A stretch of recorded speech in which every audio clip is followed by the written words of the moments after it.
As the clock strikes midnight in just over 10 seconds, our government is shutting down. That is because Congress could not agree on a spending bill. Now the two sides seem to be ready to wait it out to get what they want, though we may see some activity on the Hill on Friday after the Yom Kippur holiday. During a shutdown, of course, Social Security, Medicare, VA benefits, and student loans will continue, but many other agencies will be closed. And 750,000 federal workers could be furloughed. Others, like air traffic controllers, who we need life or death, and TSA officers will continue working, but without getting paid. I just want to say that one more time. Can you imagine if your boss tomorrow was like, yeah, absolutely come to work and no one's paying you? That is what we are expecting these workers to do.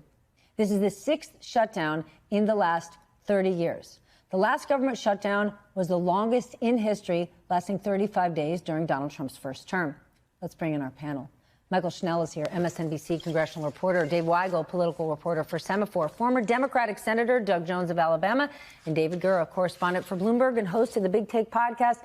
Michael, lay this out for us, because when we spoke to you in the last hour, it didn't seem like there were many folks in the hall. And it continues to be surprising, because when there are sort of events like this, that's when we hear, pizza deliveries all night long. They're burning the midnight oil. They've gone home and gone to bed. And TSA workers and other employees are expected to go to work and not get paid tomorrow. Congress is getting paid and they're asleep.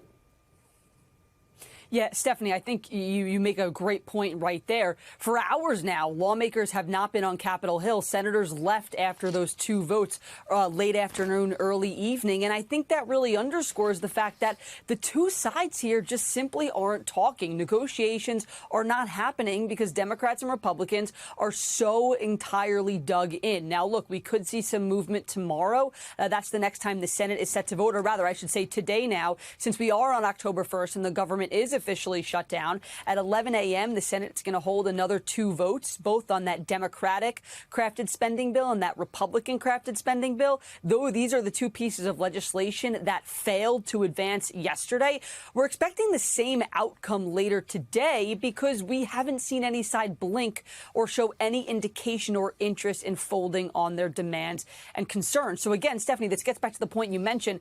The two sides aren't talking because they are just so far apart on how they think a shutdown should be, or rather on how they see the government should reopen. Doug, where do you think this is going to go? I mean, just today, when one would guess the two sides would be negotiating or the president would be working the phones, we talked about it in the last hour. The president was giving a speech to military officials. So if this is where we are tonight, where do you think we're going to go from here if both sides are here?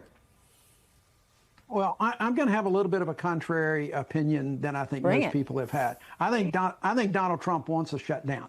I think he said there are good things that can come from a shutdown. I think he is planning to cut a lot of jobs, not just furlough people. I think he's planning on firing people. And you can say that he would do that anyway, but I think he's using this as an excuse, and they're going to get what they want out of this. They're going to cut the programs. They're going to cut people. And fire people. Right now, he's got the courts backing him up to do that.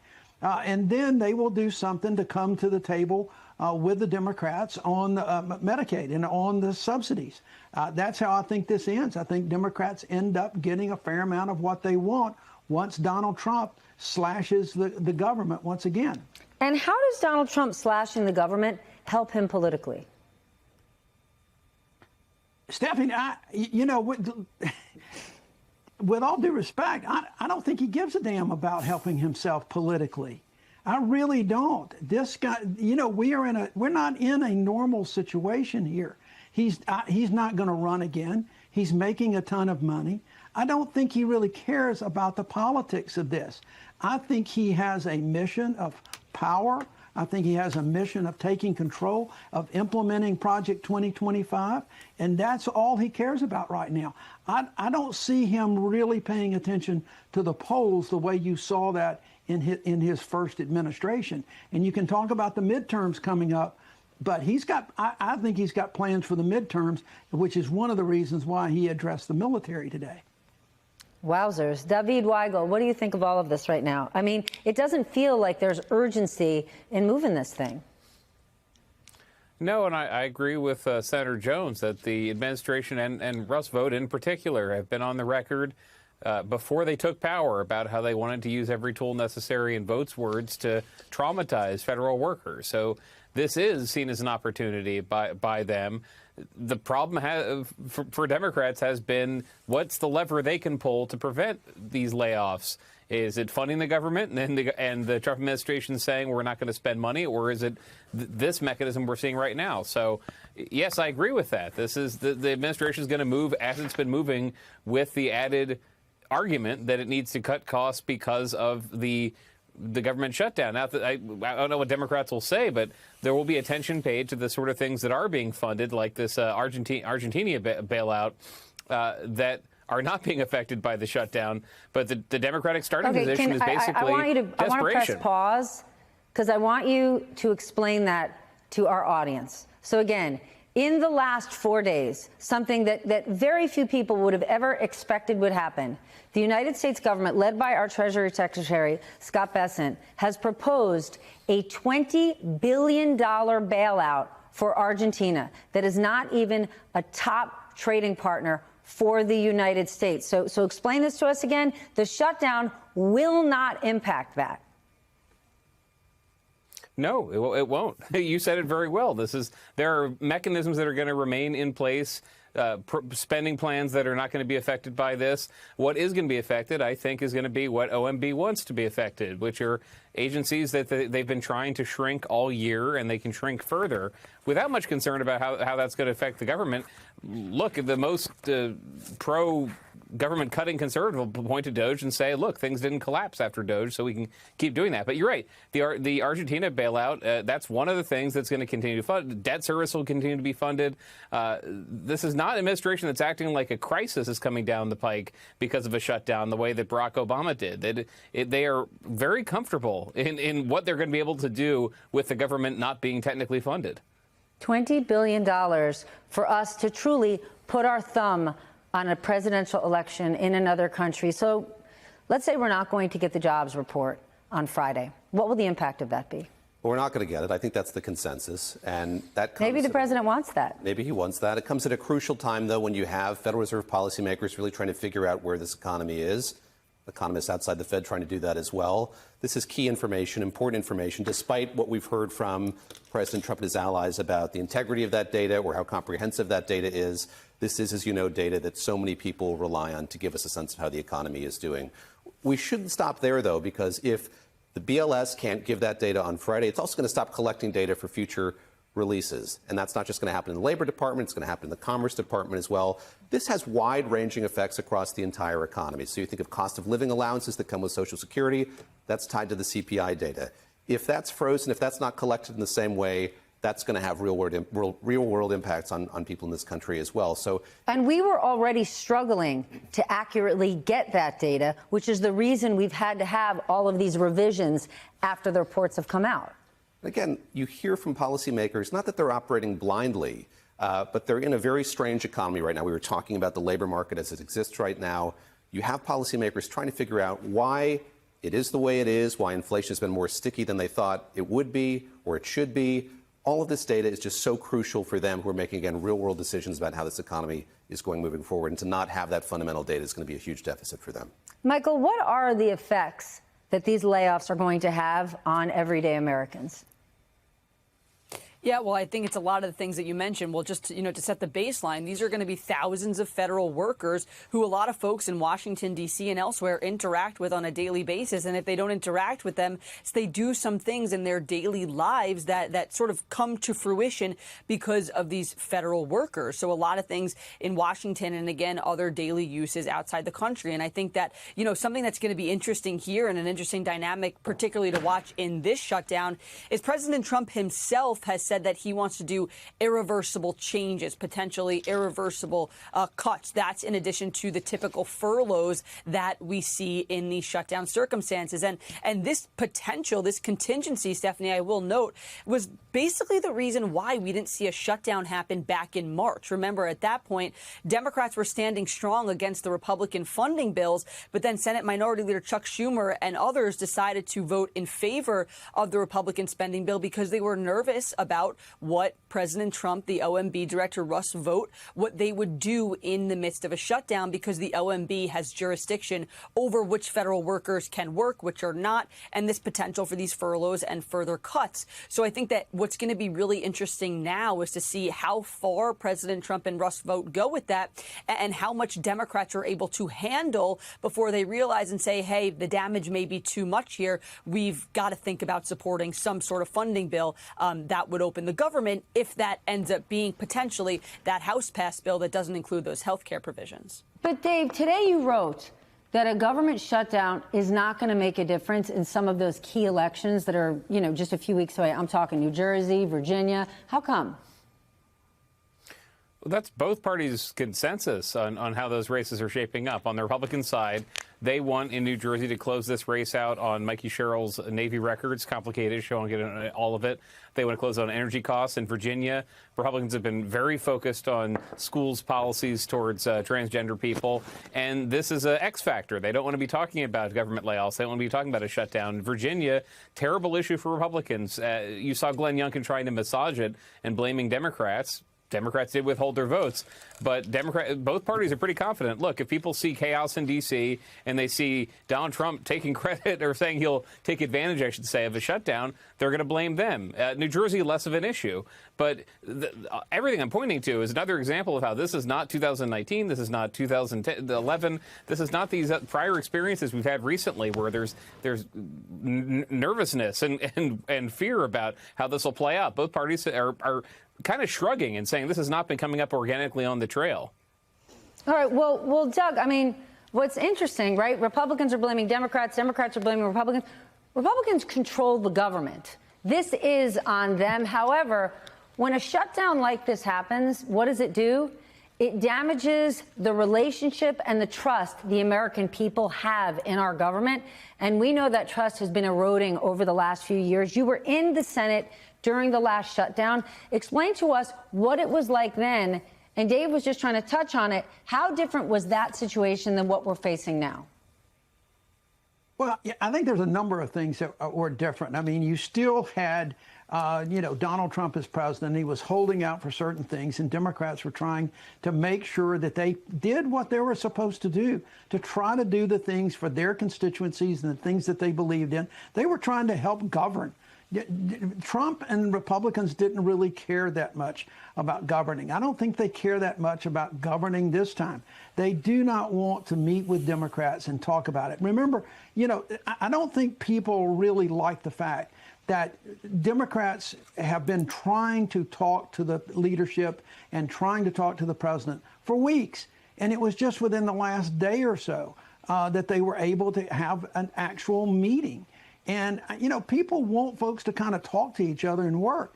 The one thing that Democrats have done is that they have consistently and publicly said, we want to meet, we want to talk, we don't want to shut the government down, but they're not talking to us. This is not a clean bill. They try to say it's a clean bill, but because of the big, beautiful bill that passed with all the cuts that were going on, they have made it an unclean bill. And Democrats have got to remind people about that. And they're trying to salvage what they can for the American people. If we start to see sort of mass layoffs here, is that going to actually impact the unemployment in this country? Like when we're talking about numbers in the thousands, that's not one factory here, one business there. I mean, these are jobs all around the country. Yeah, I think that it definitely will. We saw that during the first round of these layoffs at the beginning of President Trump's second term. And I also think it's bound to raise some anxiety in the market as well. As we've talked about, I think that investors have gotten kind of inured or used to the way these shutdowns unfold. We no longer talk about regular order and the way things had been done in Washington. We've become used to the fact that there are these shutdowns and these funding battles. And Wall Street, I think, has some distaste for the way that Washington operates, the way all of this works. But they kind of look the other way as all of this happens. As we've talked about, if we have Russ Vought and the White House announcing cuts to programs and cuts to government workers, that complicates kind of the plan that we've seen time and time again in these shutdowns. How? That we've seen furloughs before, but we know that those workers will be paid. It was just a pause. It was just a pause, and there wasn't really a huge economic impact as a result of that. Yes, there's some, and I don't mean to diminish, as we've talked about, people who have been working for no money for a set period of time, but things reset themselves, and you look at subsequent quarters, the economy bounces back. If you have this scale of layoffs here, it's a real factor of uncertainty that we haven't dealt with before, what that would mean for the economy going forward. Just a few hours at midnight, the federal government is expected to shut down. It will be the first government shutdown since the last time Donald Trump was president. A new poll by NPR, PBS, and Marist shows that if the government does shut down tonight, which we fully expect, Americans would blame Republicans more than Democrats, with 38% of respondents blaming Republicans, 27% blaming Democrats, and 31% blaming both parties. Meanwhile, the president today said from the Oval Office that Democrats are to blame, warned that he would use a shutdown to his political advantage. A lot of good can come down from shutdowns. We can get rid of a lot of things that we didn't want, and they'd be Democrat things. Congresswoman Alexandria Ocasio-Cortez, a Democrat in New York. She's executive board member of the Congressional Progressive Caucus, and she joins me now. Congresswoman, it does look like we are headed towards a shutdown. What do you see as the Democratic strategy and message here for a government funding bill? I mean, Chris, we're here to help people. We are here in the midst of this destruction of the federal government, the federal safety net, $1 trillion eviscerated from people's health care, their Medicare, their Medicaid in this country, with prices that are skyrocketing and life becoming completely untenable for the American people. We are here to try to be a backstop and to be that backstop, which is what the American people have elected us to do. So right now, there's this sort of back and forth about the ACA tax credits. And there's kind of a strange dynamic that I want to get your sense of, right? Because at one level, negotiating over the ACA tax credits is important. I mean, there are people who are going to see their premiums go up 15, 20%, like huge amounts are going to spike. Republicans don't like these extenders. Democrats do. They think it's good for people.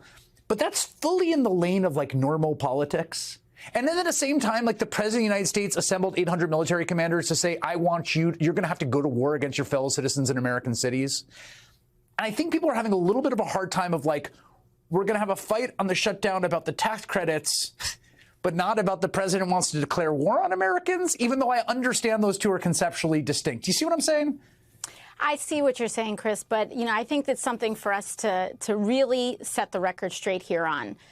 This is not a fight over tax credits. This is a fight over your ability to go to a pharmacy and afford your insulin.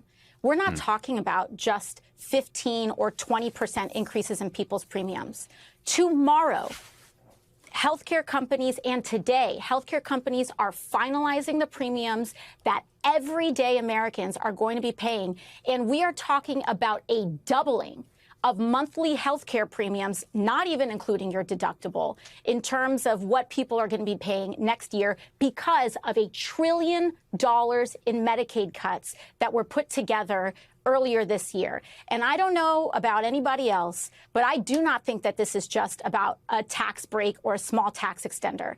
This is about fighting not just on tax breaks, community health centers, and ensuring that we have a stability of the American healthcare system. And when Republicans use a legislative mechanism to gut the American healthcare system, we have to use a legislative mechanism in order to restore it and to fight for it. Because at the end of the day, you know, people may talk about tax credits this and tax credits that. What they do understand is when you have insulin and you can't afford it. What they do understand is when your kid has chemotherapy or your spouse gets diagnosed with cancer and you go into a hospital and it doesn't get covered. And you have to choose life and death, what this is about. Now, that does not mean that we ignore the abhorrent violation of law and norms and what is happening with our U.S. cities. But we have a broad spectrum of ways and places that we can fight, including our governors, our attorney generals, and our state and municipal leaders, as you just saw. So I just want to make sure I understand this just from your perspective here. So, and I think this is generally the view of congressional leadership as well. You can correct me if I'm wrong. If there was bipartisan compromise, right? If everyone came together, the leaders of the parties, the president, and said, yes, these 5 things, we're going to make sure that these premium supports keep going. We're going to fund community health centers, whatever the sort of asks on appropriation around people's affordable health care. If those were met, Democrats would be a yes. Like that is the box that this is happening in, as opposed to we can't fund a Department of Justice that prosecutes political enemies or whatever else might be out there. Well, let me tell you, Chris, the mechanism by which that deal is locked is not just about agreeing in concept on tax credits. We need to do it with no tricks, no games, and no backdoors, which includes rescissions.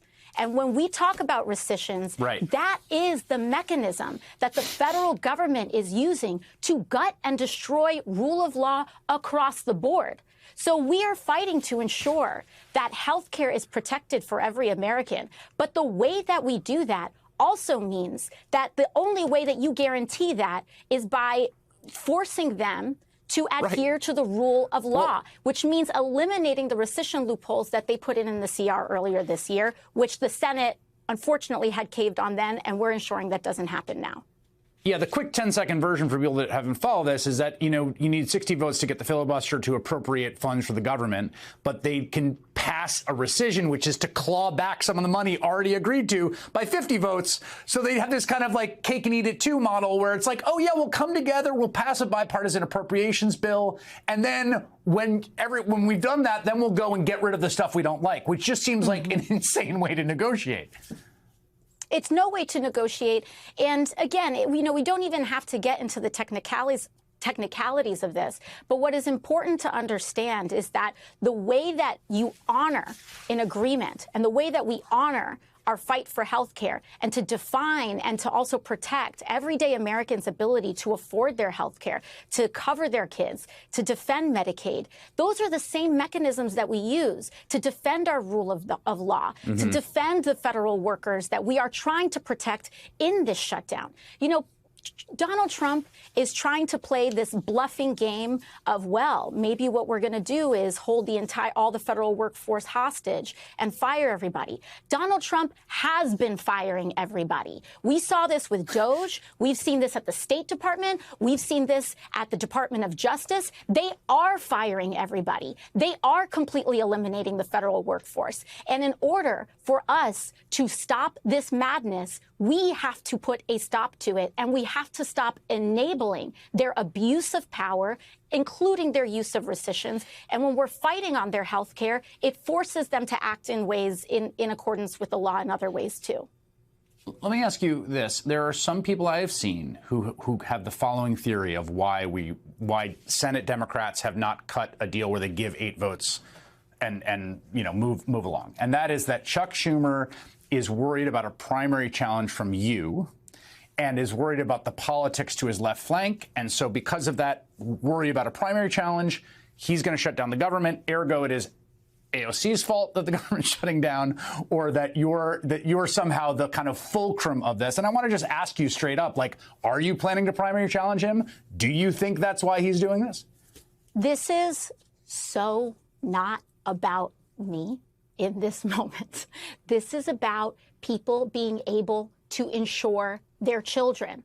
And I will say, because I saw some senators speculating about this, and I saw some Republican members of Congress saying, oh, well, if we have this shutdown, it's because of AOC. Well, if that's the case, my office is open, and you are free to walk in and negotiate with me directly. Because what I'm not going to do is tolerate 4 million uninsured Americans because Donald Trump decided one day that he wants to just make sure that kids are dying because they don't have access to insurance. That's what's not going to happen. And so if those senators think that we're having a shutdown because of me, they're free to enter my office and negotiate, because what we're not going to do is allow all of millions of people in this country to not be able to afford their insulin and their chemotherapy. So come strike a deal with me if that's what they really think is going on. There is, over the last week, it seems a lot of people, and I include myself among them, feel like a sort of rising sense of alarm about the aggressiveness of the sort of authoritarian aspirations of this government, essentially firing a U.S. attorney to replace him with a patsy who will indict a political enemy. The continued threat of using the military on American citizens, the ordering the troops to Portland and then backing up because it was 5-year-old B-roll. I don't know. Do you feel the same way over this last week or two? Does it feel like continuity to you? Are there conversations in your caucus about what this last week has meant? I think there's 2 things that are happening at once, and this is something that's very important for people to understand. One, There absolutely is an unprecedented abuse of power, destruction of norms, erosion of our government and our democracy in order to prop up an authoritarian style of governance. That is happening. However, they are weaker than they look. And it is important that we remember that, because what they rely on is the impression of power, the perception of inevitability, in us giving up in advance to say, oh, what's going to happen if I stand up, et cetera. Nothing's going to happen. They rely on that perception of inevitability and power so that people comply in advance and acquiesce in advance and give up in advance. And at the end of the day, Donald Trump is at record levels of unpopularity in his tenure. The Republican House is at record levels of unpopularity.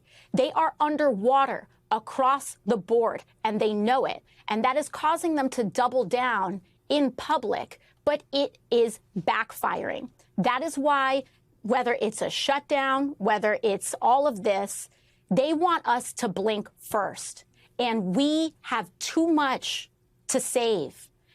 Protecting people is too important a task for us to give up before anything even starts. So they may want to send people in, but these National Guardsmen do not want to be turned against their fellow Americans. We're seeing this here in Washington, D.C. It is an insult. Donald Trump is insulting the service members of this country by putting them on these silly tasks that they themselves do not want to be enforcing. And so we have to understand that standing up matters, that our voice matters, to not give in to this cynicism, because that is what they rely on in order to perpetuate this idea that they are that they have total immunity from consequence. They will experience the consequences of this, but we have to be the consequence, which is why we have to stand tall right now alongside everyday Americans who want us to be standing up right now as well. I want final question for you is about a ruling that came from a federal district judge who's been on the bench for decades and who was appointed by Ronald Reagan. It's in the case of Ramesa Ozturk and a few other individuals who's alleged that their free speech, First Amendment rights as protected by the Constitution, were violated by ICE grabbing them because of things they said or wrote. And one of the things he gets to is the masking of ICE agents, which is something that we've seen in New York City, here in Chicago, and around. He says the court has listened carefully to the reason given by Ozturk's captors for masking up. It rejects this testimony as disingenuous, squalid, and dishonorable. ICE goes mass for a single reason: to terrorize Americans into quiescence. This is a federal judge appointed by Reagan. In all our history, we've never tolerated an armed mass secret police. Carrying on in this fashion, ICE brings indelible obloquy to this administration and everyone who works in it. Is it at all bracing to read a Reagan-appointed federal district judge write something like that in finding that Ramesa Ozturk's and others' rights were violated? Of course. I mean, once, as you said, for a Reagan-appointed judge to be out and out talking about secret police in the United States of America in the year 2025 tells us everything about what's going on. And we get to these extremes through these small erasures and steps when everyone says makes an exception here or makes an exception there. And then before you know it, you have masked agents roaming the streets of this country that do not feel entitled to identify themselves or do not feel like as though they answer to the American people at all. That is dangerous. And it is not without saying, it does not go without saying that the people that they went after first are some of the most vulnerable activists in the United States, which is to say pro-Palestinian organizers and young people, especially those who are on green cards or on visas. Yeah. And the idea that we would allow our freedom of speech to be violated and create exceptions to that for people who are advocating for the lives of Palestinians, it erodes at the very core of American identity, too, because this is a land of the free, but only as long as we defend it and make it so. And so we have a responsibility to ensure that these individuals are protected, including Mahmoud Khalil, who the Trump administration is currently trying to move to deport. Yes, in fact, trying very, very hard as we speak. Congresswoman Alexandria Ocasio-Cortez, thank you for your time tonight. I appreciate it. Of course. Thank you very much.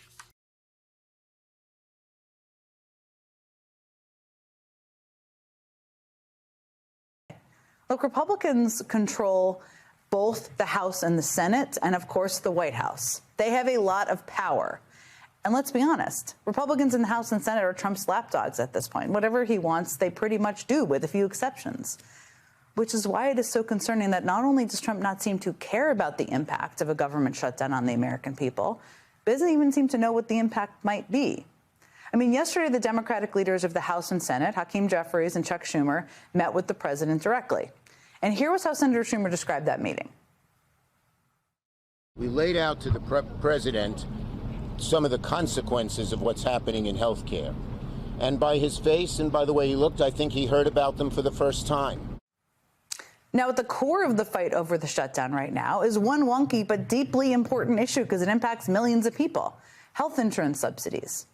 Back in 2021, the Biden administration passed a COVID relief bill that, among many other things, expanded access to health care plans under the Affordable Care Act and provided tax credits to make health care premiums more affordable for tens of millions of Americans. Right now, about 22 million Americans rely on those subsidies, but they are set to disappear at the end of the year if Congress doesn't act. Now, that would mean insurance premiums for tens of millions of Americans could skyrocket.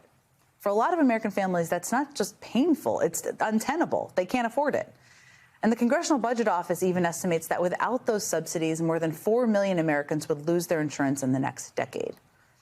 Democrats want those subsidies funded by the federal government. They want to prevent millions of Americans from being tossed off of their health care.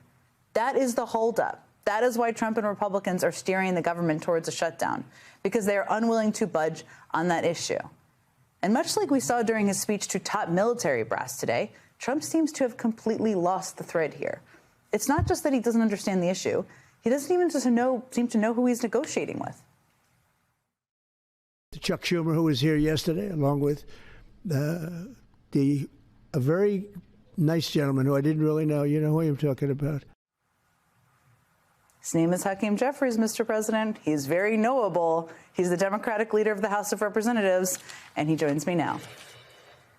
It's great to see you, Leader Jeffries. You've had quite a 48 hours, I will say. We are less than 3 hours away from this shutdown. And I just wanted to start by asking you, I mean, you said today we're in this fight until we win. I think a lot of people are happy to hear that. Tell us more about what that looks like. How does this end for people? Well, we're here in the Capitol, and as Leader Schumer has said, as I've repeatedly said, as House Democrats continue to say, you know, we're ready, we're willing, we're able to sit down with anyone, anytime, any place to arrive at a bipartisan spending agreement that actually meets the needs of the American people, avoids a shutdown, and keeps the government open. But at the same period of time, what we also have made clear is that we're not going to support a partisan Republican spending bill that continues to gut the health care of the American people in the midst of a Republican health care crisis that is devastating to people all across the country. Republicans, as you pointed out, control the House, the Senate, and the presidency. They have the ability to fund the government, but to the extent that they're interested in Democratic support, then of course we want to make sure, as part of a bipartisan process, that we are looking out for the American people in rural America, in urban America, in small-town America, in the heartland of America, and in black and brown communities all across America, collectively, all of whom have been devastated in different ways by the ongoing Republican assault on health care. I just played a clip, and I think everybody watching knows you and Leader Schumer went to the White House yesterday. I played a clip of that, but I want to play something that Trump said today, because I think it's important to show people how difficult this is. So let's just play that. We'll talk about it afterwards. A lot of good can come down from shutdowns. We can get rid of a lot of things that we didn't want, and they'd be Democrat things. I mean, I suppose he sometimes says the quiet part out loud, but he says there a lot of good things can come from shutdowns. What do you think he means by that? And what are you preparing for him to do during this shutdown?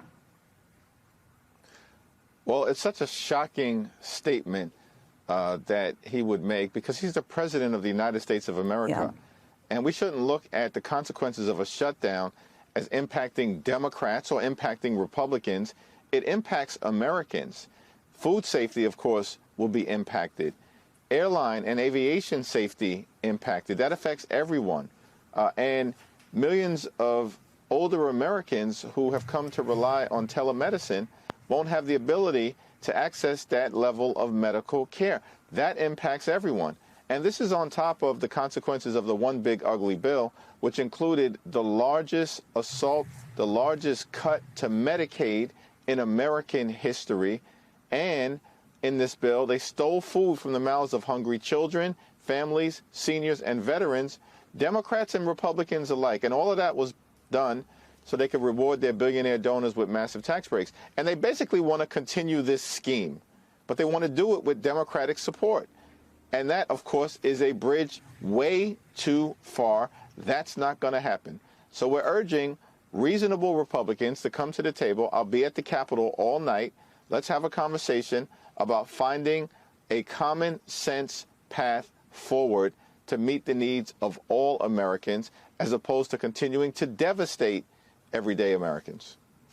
So it seemed to, I mean, part of the challenge here for you, or you tell me, seems to be Trump is controlling a huge swath of the caucus, including the Speaker of the House, who seems to do whatever he wants. You're saying, hey, Republicans, come meet with me. I'm happy to talk to you about a path forward here. You said you want a bipartisan deal.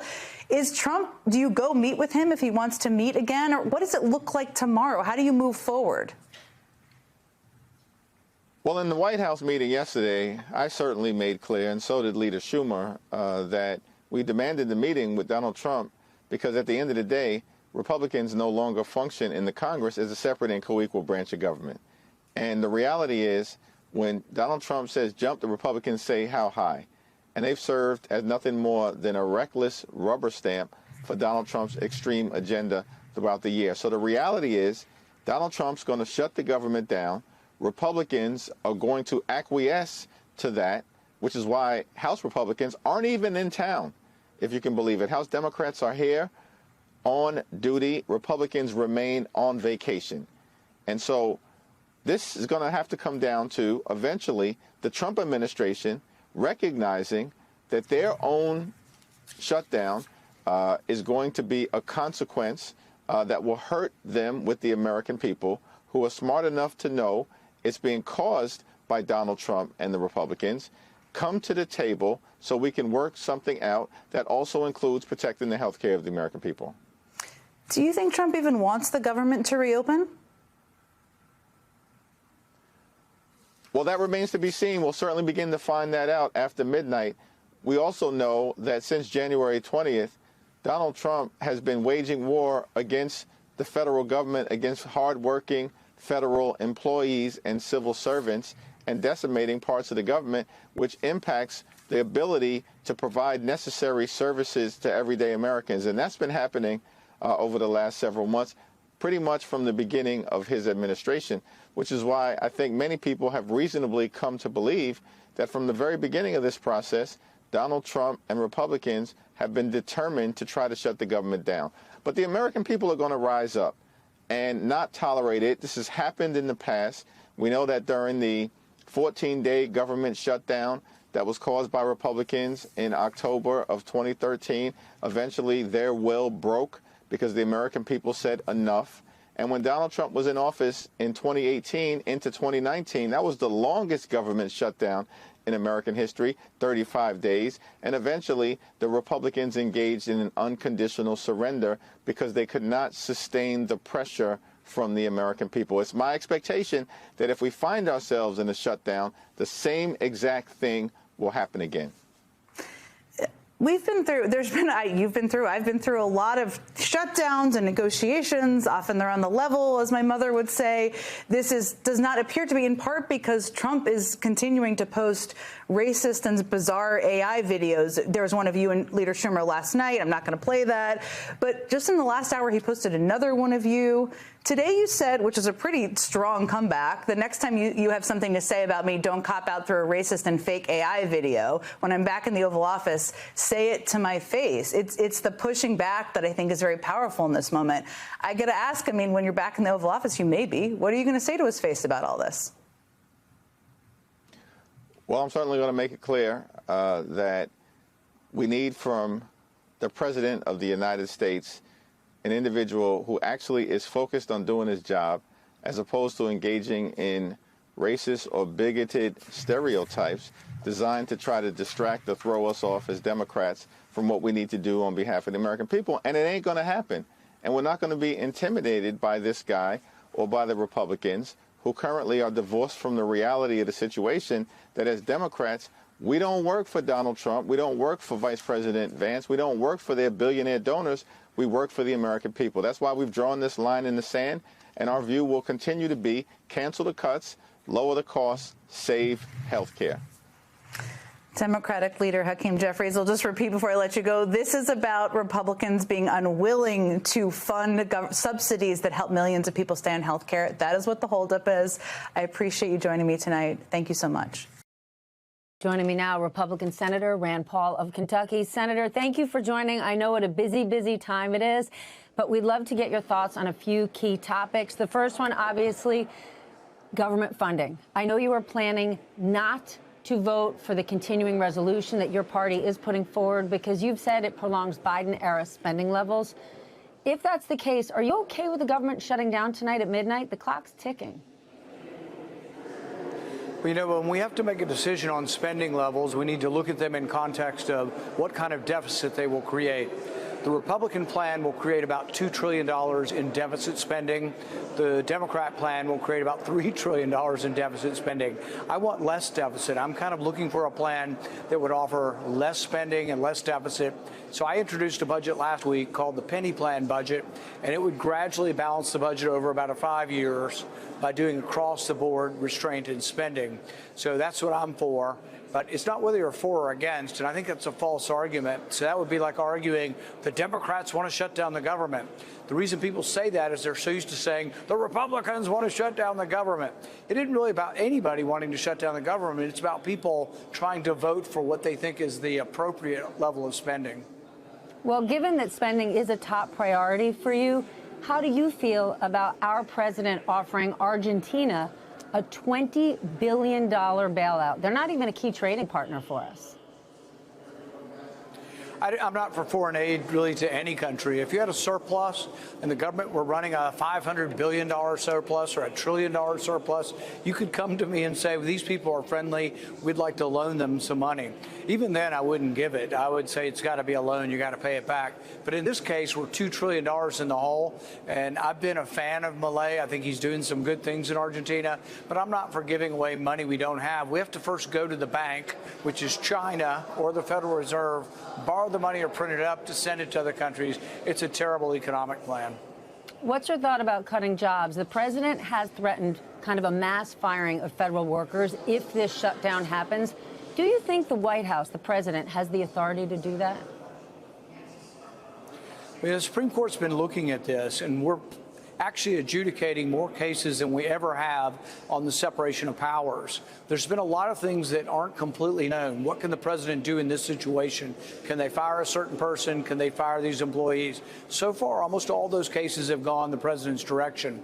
The biggest one was the Consumer Financial Protection Bureau, where they wrote into the law that the president, they thought he might fire the head, and he did. And when it went all the way to the Supreme Court, they said that basically Congress cannot prevent, they cannot create agencies that live in perpetuity. They can't have funding in perpetuity, but they also can't have employment without some checks and balance, and the president is that check. Well, let's talk about something else the president wants, a stake in big business. At a New York Economic Club event today, the president's top trade negotiator said that Trump would, quote, love a stake in every company that's doing well. What do you think about that? I mean, you are a free markets, true capitalism kind of guy. That doesn't sound like any free markets I know.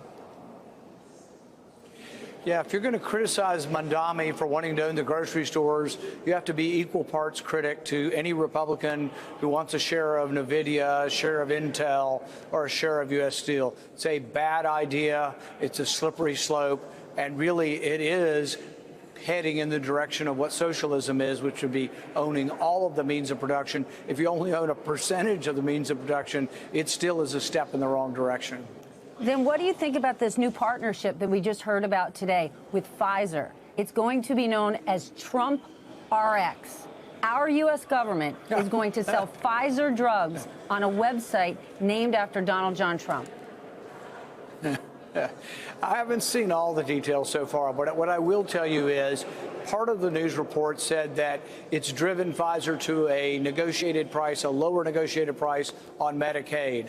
I do think the government should negotiate with the full leverage that they have in size for both Medicaid and Medicare, and I have voted that way as well. As far as bullying companies or taking a percentage of companies, I'm opposed to that. As far as bullying them to offer a certain price on a new website doesn't sound like something I would be for, but I haven't seen the details. But if it's just trying to get a better price from Medicaid to pay for drugs, you know, that is taxpayer money, and I think we should get the best deal we can get. All right, new topic. The indictment of former FBI Director Jim Comey. The president fired a prosecutor that he appointed for refusing to bring this indictment. Are you concerned at all about this and you know, potentially the way the Justice Department is getting used in this space?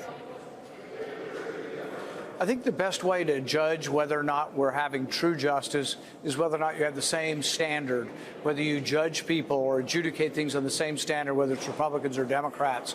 During the Biden administration, they basically yanked Roger Stone out of his bed, put him up on charges for lying to Congress and also obstructing justice. These are the same accusations for James Comey. So either it was incorrect to go after Roger Stone or it's incorrect to go after James Comey. But if it's okay to go after Roger Stone and you're applying the same standard to James Comey. But, sir, I would say two things. They never had to fire any prosecutors to bring those charges against Roger Stone. And I believe at the time you took issue with what happened to Roger Stone. So do you take issue with what's happening to Jim Comey? Yeah. I think you have to apply the same standard. So the same standard would be you wouldn't arrest Roger Stone, you probably wouldn't arrest James Comey. But what do you do when the standard has become, and the standard of lawfare, and all of the people who basically bent the law into pretzels to go after Donald Trump? I don't like the idea that we're going to go with the same standard. I think we should go back to a dispassionate standard that doesn't judge people based on their party.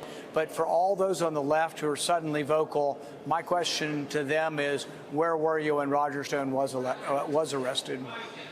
Then my question is, who was fired in order to bring those charges up against Roger Stone?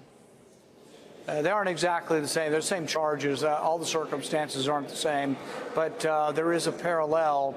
And the question is for people on the left, if you don't like the arrest of James Comey, if you don't like it, where were you when Roger Stone and all the others had lawfare being thrown at them? Where were you in the January 6th committee, which was all Democrats and two Republicans sympathetic to Democrats, was going in a partisan way after people they didn't like in the Trump administration. So you can't have it both ways. You can't be offended and morally offended by the James Comey action if you aren't morally offended by what happened before. All right, then let's move on. Finally, the president told the nation's top generals that the military should use American cities as training grounds. He also spoke about spending $1 trillion on the military in 2026. I just want to get your thoughts on that real quick. If you want to run a balanced budget, if you want to have a small, limited constitutional government, you can't have a $1 trillion military budget. I've said for years that the real compromise is reducing military spending and reducing welfare spending. The guns and butter, the compromise has been in reverse for 30, 40 years now. Both goes up. The liberals don't have enough vote unless they get the militarists to vote with them. The militarists don't have enough money unless they vote to some welfare. So everything goes up. Military and welfare goes up. We need the reverse compromise. You worried about our American cities being training grounds for the military, or you think that's okay? I don't like the idea of having the military in our streets and in our cities. I also don't, like the sadness and despair that I've seen when I've visited some of the poorest precincts in Chicago. I went to not only the poorest, probably the most crime-ridden precinct in South Chicago, and just the despair there is overwhelming. And the Democrats who run that city don't seem to care. I mean, they've just left these people in horrific crime where the kids can't go to school, kids can't work, and the only outlet for them is joining a gang. And somebody's got to do better. And so Democrats that run these cities, I don't love the idea of the troops being there, but you got to do something to save your kids. I mean, it is just utter despair on the south side of Chicago. And do you think the National Guard is the answer? No, I think the answer would be you'd have mayors that would step up and have police on every corner. You would have a presence, a police not only just to be there as a physical intimidation to violence, but also to be there to be a member of the community. And we have some of the problem in the larger cities, even in Kentucky, but you got to do better. They've got to step up and do better. And almost all of our cities are run by Democrats. So eventually voters are going to have to say, really, what have Democrats done for my community? My son was shot. My son's friend was shot. My son's friend's friend was shot. That you can't go to the Walgreens or the drugstore because they're in one for 15 miles. You can't get a job in a fast food restaurant as his first job, which can be a good stepping stone because there are no fast food restaurants. It is deserted. But we got to do better, and we can't just keep saying, oh, everything's great. Let's just keep electing the same people in Chicago. Chicago is a disaster. So there are people that are in despair and want something better. Sir, I hear you, but I guess I would just ask, you just mentioned there are cities in Kentucky, there are cities in Alabama, there's a lot of there's a lot of cities out there in red states that are also suffering similar levels to these other cities that you're saying that are run by Democrats. The only cities, the only large cities in Kentucky struggling are actually run by Democrats. And this is true of most of the large cities in our country. So ultimately, people are going to have to reassess. Like, for example, I'm for school choice. Who are the schools failing? The kids in rural Kentucky are doing okay in the public schools. It's kids in Louisville and in Lexington, in the poor areas of the city where they're struggling with very few intact families, and the scores are just 30% of the kids reading at grade level, and then the teachers union comes in, supported by the Democrats, and says, we don't want any school choice. And so, yeah, they don't get any school choice. They get the same crappy education they've been getting for decade after decade. I've also been to charter schools. I've been to Boys Latin School in Philadelphia. 100 young men, all African-American, many from broken families, in an area where 10% of the kids graduate. 99 out of 100 kids at the Boys Latin School graduate, go on to college. These young men look you in the eye and you know they're going to be a success. There's potential in all of our kids, but we've just given up and we're warehousing them in these schools, and then it becomes polluted by union politics where everybody's like, oh, we can't have choice, we can't have charter schools, we can't have magnet schools.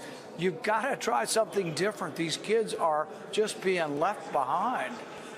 All right, sir, we're out of time, but I did think of one thing when you were talking about Kentucky. I know last week you were traveling around the state with your friend and colleague, Thomas Massie. A very big priority for him is to get to the bottom of this entire Jeffrey Epstein scandal. Where do you think that's going to end up? Are the American people going to end up with more information? I voted the same way as Thomas Massie. We had a vote over here, and I voted with, but mostly Democrats, to expose the Epstein files. The way I look at it is there's distrust in our government at all levels, whether it's science, whether it's fiscal matters, but people also distrust the justice. And like I said previously, they want the same standard. So if you're a billionaire, you should live under the same judicial standard as a middle-class person. And that's what people are afraid of, is that people did really bad things. Epstein took the punishment. His girlfriend took the punishment, but a lot of other people may have gotten off scot-free. So I'm for the transparency on this, because if you want to restore trust, you have to be transparent, and you have to treat people the same, whether they're rich or poor. I've got Senator Chuck Schumer. He's the minority leader right now. He joins us. Senator Schumer, this is the lie of the day that the administration is pushing. Could you please explain? And by the way, we're going to ask you some tough questions. We've been knocking your name around today. So, but I feel like this is most important. We need to clear this up because this is the lie I agree. that Republicans are using to try to confuse their base, lie to their base, lie to the American people. Talk about the claim that Democrats are shutting down the government to give illegal immigrants health care benefits. Yep, Joe, you are right on the money. It's a total, absolute effing lie. And why are they doing it? You talked about clicks and emotion. That's some of the reason. But I'll tell you the real reason. They're afraid of the truth. They know that what they've done to health care has decimated health care for so much of America, 20 million of Americans. And so they're trying to hide the truth. They thought that they could barrel us into a shutdown simply because we wanted to fix that health care. And they haven't been able to. They've tried to lie, as you said. They try to bludgeon us. But I think the number one reason that they're lying is they're afraid of the truth. Let me tell you something that we just learned from Kaiser Health. The average American's health care premium, which they're starting to get notices of today, October 1st, is going to double. It can go up from $900 to $1,900. Well, what do you think is going to happen when American families sit down at the kitchen table this week and see those bills? They say, what are we going to do? Do we have to drop health insurance altogether?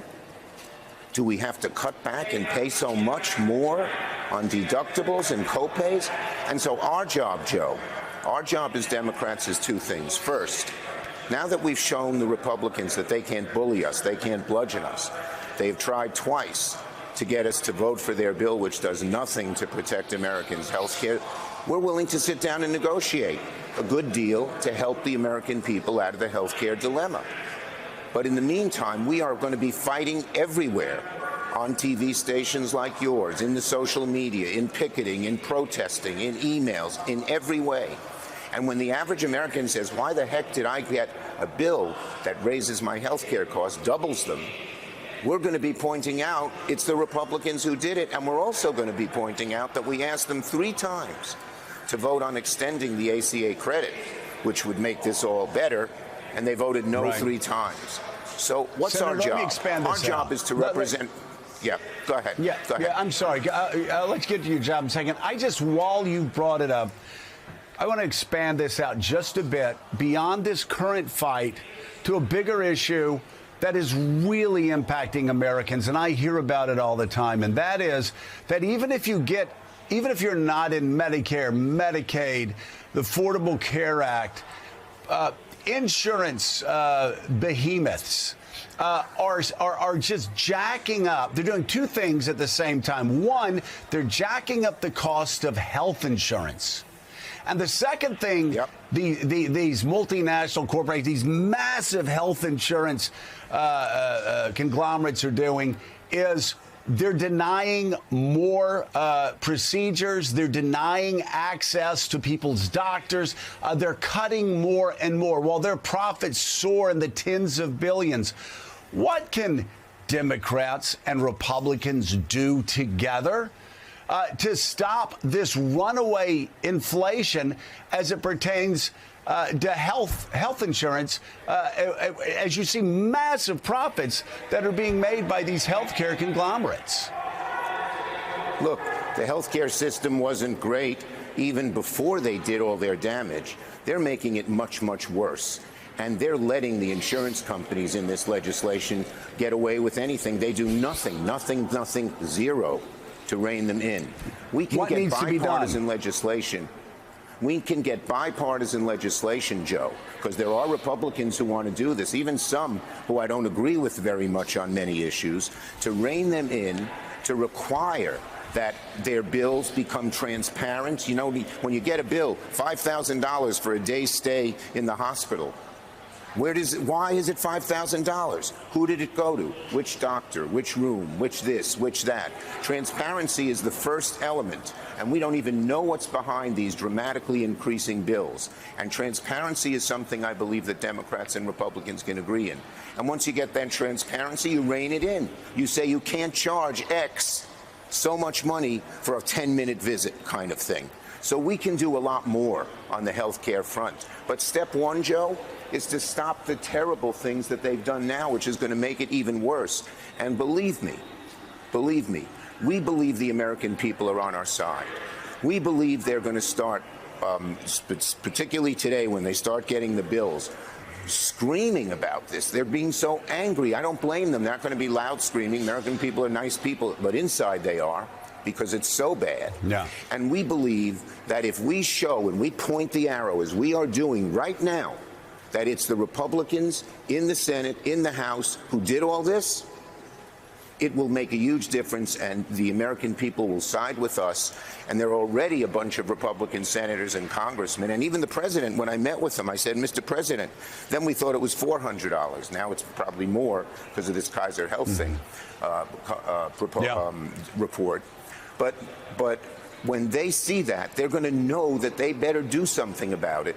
Even their pollsters are telling them, you better back off this issue because it's a real loser for you in the elections of 2026. And the president sort of acknowledged that when we met with him.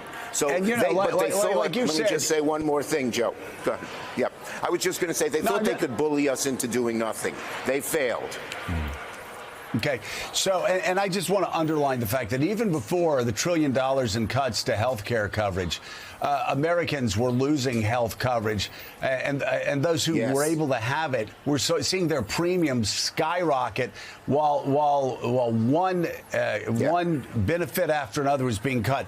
I want to ask you about your strategy. I think we were in the House together. Back during the government shutdown, where Bill Clinton taught Republicans a lesson or two. We had political scars to prove it. But the thing is, Newt Gingrich had a great plan A: shut down the government, force Bill Clinton to come to the table to balance the budget in 7 years. But there wasn't a plan B. And so Bill Clinton outmaneuvered him, and we Republicans ended up losing the '96 election. I'm curious, what's your plan B? So if you don't agree, and if the government shuts down and they blame you, then government has shut down. I know, but then Russ Vought, the president, everybody starts firing federal workers. They start laying people off. They really start doing everything without any checks and balances. What's your plan B? I mean, are you just going to go crawling back to them 3 weeks later? No. Listen, Joe, first of all, and we have data that shows this, when they start decimating the federal workforces, which they've done already, they have fired tens of thousands from the VA. Their plan, even without a shutdown, was to fire 300,000 federal workers. That's vote in OMB. So they want to do that already, shutdown or not. But when they start doing it, and I said this to the president at the White House, you know who they're going to blame, Mr. President? You. They know Democrats are not firing people. They know Democrats are not, at the same time, saying that people should lose their jobs, people should not do their jobs, we should tie the country in a knot. The buck stops with the president. Let me just say this. The American people know the Republicans have the presidency, they have the Senate, they have the House. And the blame will be on them, and they will have to negotiate with us. That is our plan. And when they try to make these threats, we're going to say, go tell Trump, he's the one doing it. Go tell Vote, he's the one doing it. And I think they'll understand that. Already, when you ask people if there's a shutdown, and now there is, God forbid, but they didn't respond to us yet. They will. If there's a shutdown, people there, you ask the American people, who do you blame? 60% blame Trump and the Republicans. Only 30% blame us. They know what they're up to. They know what they're up to. Leader Schumer, good morning. As you know, 3 members of the Senate Democratic Caucus voted for the bill last night: Fetterman, King, and Cortez Masto. So there is some divide on your side here. How confident are you that you can keep the remainders in line? Because if 5 more vote, that would end this. Look, our caucus is resolute that we have to protect American people from this health care crisis. And our caucus is very, very strong on that issue. They've tried 2 votes. They can try more votes. Why don't they sit down and negotiate? There are Republicans on the Senate side who are saying, let's sit down and negotiate. We should. And it has to, by the way, it's not just Thune. It has to include Johnson. Johnson's been the real bad guy in this. If you want to know who wanted a shutdown, there's one sentence that proves it. Johnson had the Congress, the House, not even be in session when the shutdown occurs. How do you negotiate like that? So the bottom line is we need Johnson and Thune, Hakeem and I, and the president to come up with a solution. We're ready and willing and able to do it right now, immediately. Senator Schumer, Speaker Johnson says that he would meet with you and other Democrats today. What more can you tell us about that? What's the strategy? Well, we want to sit down and negotiate a good deal that protects Americans from the health care crisis. And we're ready to do that right away, right away. So what would be something that could perhaps keep stop the shutdown? Is there a give on your part? Is there something that you will not negotiate on? Look, I'm not going to negotiate in public. The bottom line is that we've been trying to sit down with them for months. Hakeem and I sent a letter in late July. We demanded actually to them. We demanded that they sit down with us because we needed to work this out in a bipartisan way. And let me just say one thing. When I was majority leader, we negotiated 13 bills. No shutdowns because we sat down with the Republicans in each case and they got something, we got something. The only reason we're at this thing is they thought they could bludgeon us without even one bit of consultation. Now that they've seen they can't bludgeon us, let's sit down and try to come to an agreement that protects the American people. So, Leader Schumer, on another topic, the president yesterday gave a speech to some of the most senior military leaders in the U.S. Armed Forces. It was not, though traditionally those speeches are sort of apolitical, this one very much wasn't, largely akin to a Trump rally speech. But we wanted to highlight one line in particular to get your response, in which he says that he told the Secretary of Defense, Pete Hegseth, that the military should use American cities as training grounds. What is your response to that, sir? This is so against the American way. For 200 and however many years we've had this great republic. The military protects us from foreign enemies, and our local police departments, sheriffs, and some federal agencies like the FBI, which they're decimating now for political purposes. He's trying to make it into his attack dog, protect us here. This is backfiring. When they tried to do this in California and they thought it was going to be such a winner, the Californians across the board erupted and said, we don't want this. You're creating it worse. In Oregon, which he just said he wanted to go into, the governor said, we don't need you. If you want to help augment the kind of dollars we need for police and for sheriffs, do it. So this is totally against the American grain. And it's one example of many that they're moving to an autocracy away from a democracy. In dictatorships, the federal military goes into the cities to do bad things. In this case, we should resist it in every step of the way, and the American people are. Nobody likes this except a few hardcore people. All right, Senate Minority Leader Chuck Schumer, thank you so much. We got through an entire interview, and Joe, without talking about the New York Yankees. Today's not the day to do that because this shutdown is so serious for the American people. But I just want to thank you for bringing up that lie. That's the only way they think they're going to win is by lying, and we are going to pierce that lie, pierce it, because it is such an effing lie.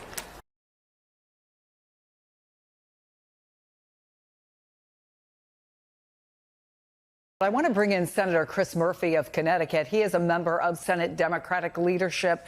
Thanks for being with us. I want to start by saying that one of the things we just heard from the vice president, and I'm going to quote him there, it's about your party. They are cracking on this. Are you seeing signs of cracks within your party? Is the nervousness getting higher? Well, literally nothing he said is true. The fact of the matter is there were 2 bills to keep the government open on the floor 2 weeks ago and then this week. One bill jacks up premiums on American citizens by 75%.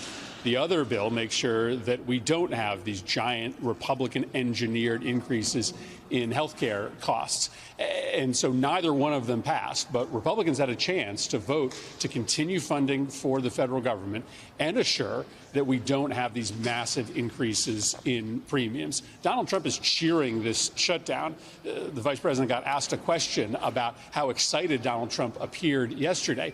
Donald Trump could decide to end this shutdown right now. The fact of the matter is he's been boycotting negotiations.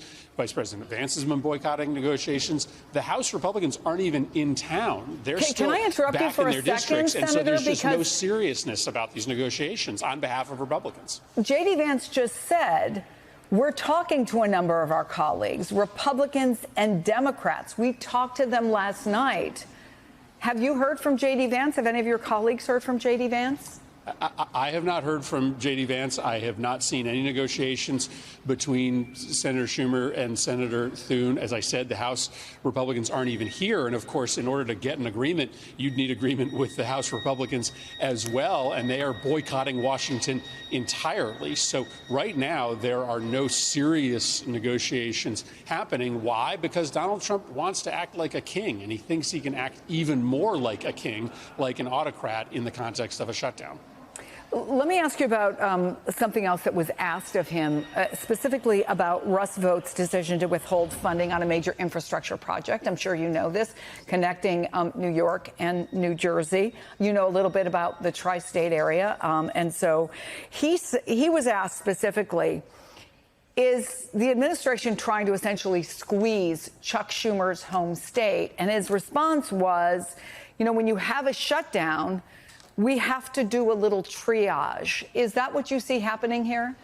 I mean, listen, we're not dumb. The American people aren't dumb. They know exactly what happened here. Literally within hours of the government shutting down, the White House announced that they were suspending major projects for one city in America, the one city that happens to be represented by the Democratic leader in the House and the Democratic leader in the Senate. What they did is likely illegal. The White House doesn't have the ability to just decide to spend money in Republican states and not spend money in Democratic states. But it tells you what the problem is here. Our democracy is crumbling. We don't have a democracy when the president of the United States gets to decide and pick and choose where federal money is spent and where it isn't spent based upon whether the people that represent those states are nice to him or not. That's not a democracy. And so that's what we're fighting about.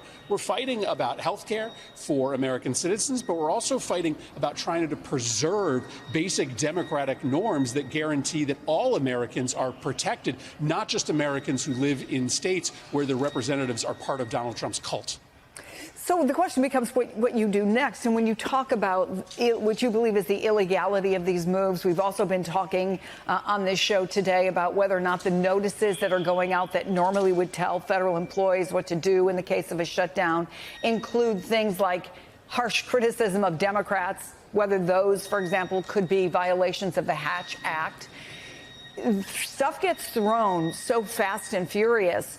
What can you as a party do about it? The more that Donald Trump acts illegally, the more that he shuts off money only for Democratic states, the more that he threatens to illegally fire federal workers, the stiffer our spine should become. Yes, he's trying to bully Democrats into signing off on a budget that's going to be terrible for the American people, that is going to bankrupt American families. We should not let his illegal firings, his illegal withholding of funds, bully us into submission. We should stand for something. We should stand for something on behalf of the American people. And what this fight is about, yes, trying to make sure that health care premiums don't go sky high for families. But it is also about protecting our democracy. And if we end up signing off and voting for a budget that literally funds the destruction of our democracy, that funds the censorship state that is growing in this country, we will live to regret it. So as Donald Trump acts more illegally and more outrageously, it's not a moment for us to get weaker. This is a moment for us to get stronger. Senator Chris Murphy, thank you so much for coming on the show. Appreciate it. Thank you.